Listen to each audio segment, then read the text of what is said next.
మళ్ళా దైవశక్తి ఉంది. ఈరోజు చూద్దాం, మళ్ళా దైవశక్తి ఉంది.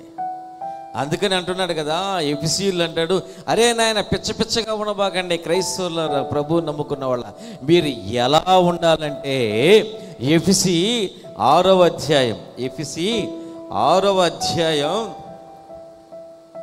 వచనం, తుదకు ప్రభు యొక్క మహాశక్తిని బట్టి ఆయన యందు బలవంతులై ఉండుడి.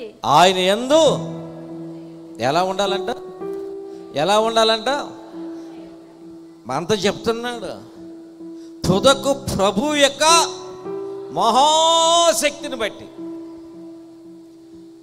ఆయన యందు బలవంతులై ఉండండి. హల్లెలూయా. బ్రతికితే బలవంతులుగా బతకండి. నా బలహీనంగా బ్రతకడానికి వీల్లేదు.